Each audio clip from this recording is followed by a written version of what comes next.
One of the biggest questions asked by new and returning players is what Everquest server should they play on in 2024? We'll go over some of the top picks for the official servers, but also the emulation servers, which I personally believe is where a lot of new players could probably end up playing if they're coming back to look for how the game used to be and have that feel once again. The newest server, Teque, is by far the highest populated server. Teque alone currently has more population than probably all the rest of the servers combined that we're going to go through, but does not mean the rest of the servers are a waste of time to play. Teque was a Mischief clone server that features free trade, random loot, and currently True Box. It started in the Runes of Kunark, and you can see the progression schedule listed in this image. Scarsvilla starts in August of 2024, Shadows of Luckland in October, and then in December, Plains of Power. The advantage of playing on Teque is that because of the random loot and free trade, there is more loot available on the server, and it is tradable. For those people that don't know what that is, it means rare spawns are connected in a way with similar level other rare spawns to create a bucket of loot that can also drop in addition to the regular loot. So if you are in, say, Lower Guck, farming Flowing Black Silk Sash, that has a chance to drop by other rare spawns, not even in that zone, based on which mobs are included in that bucket. The free trade aspect of it means that almost everything on the server, besides epics and a few other things, are tradable. That means that you would be able to purchase raid gear and anything else that was before not tradable. This will allow you to have better gear, and there'll be more gear on the server, which means it will be cheaper.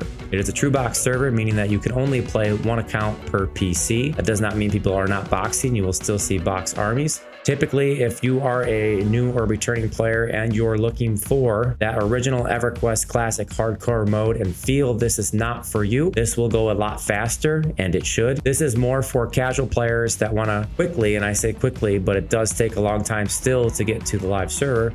But for those players that want to not feel like they have to raid all the time to keep up with gear, they can get the gear they want, and they can experience the game in some fashion. For hardcore players, usually the expansion unlocks, which are 2 to 3 months, are typically too slow. But for casual players with the random tradable loot, it really helps for us to keep up or make alts and enjoy the game, because although 3 months is too long if you're only there to raid and max out the game and play 8 hours a day, I find that playing a couple hours a day, this release schedule combined with the free trade bonus loot takes a lot of pressure off and allows me to enjoy the game at a casual pace. And the second server we're going to look at is Mischief, which is an older version of what Teque would be. Free trade, random loot. Boxing is allowed now because it is on the Veil of Alaris, however you say that, which is level 95. If you had just recently quit the game in the last few years, this is a great spot to pick up and be able to finish out the expansion up to live. As you can see, on January 29th, they reached Claws of Vishan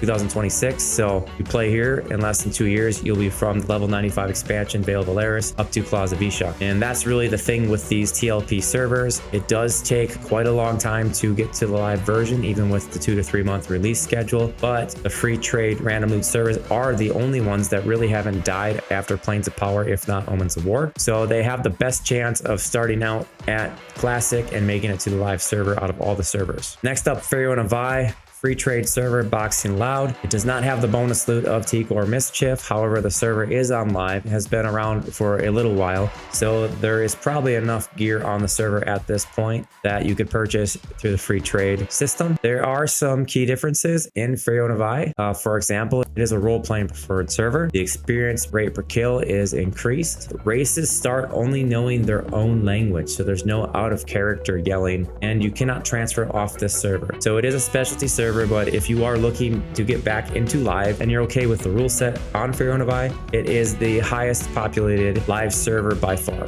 And next we'll go into the emulated servers. These are unofficial servers. You do not pay to play, cannot pay to play unless they start charging. That means that they are hosted off of the official company servers, and they are ran by people that you don't pay. So basically what they say goes. However, there are some ones that are fun. Project Lazarus is one of those. It is an Omens War era server. It has a lot of cool features added to it. You can box up to 6 characters, plus 1 for your trader. They have out of era AA, custom currency drops. There's tradable loot, no level requirement on loot. They allow custom race and class combos. They do have bonus content. They buffed up the Epic 1.0s and retuned some of the raids. They also have quality life improvements like buff, res, and port NPCs. Just a fun going server in the Omens War era with a lot of quality of life improvements and some custom things for you to try out. For those of you that are returning or new and wanted to see what the original classic Everquest was like, Project 99 is as close as you're going to get. It is Vilius era, and they have 3 servers, but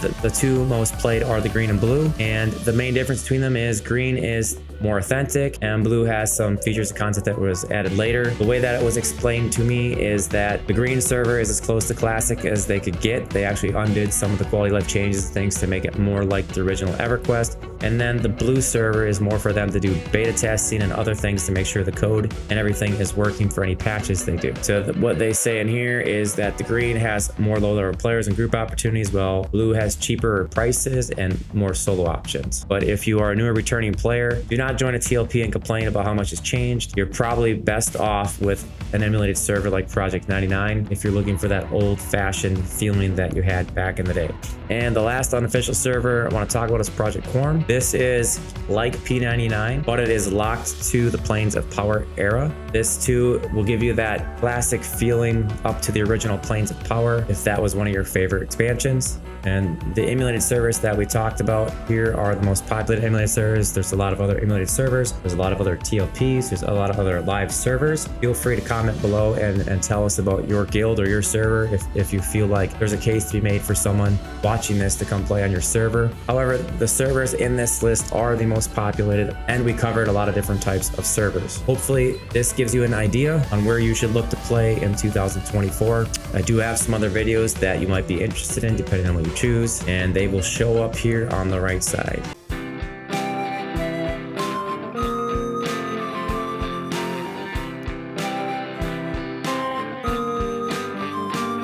We got P99, we got TLP, we got private servers and test that's free.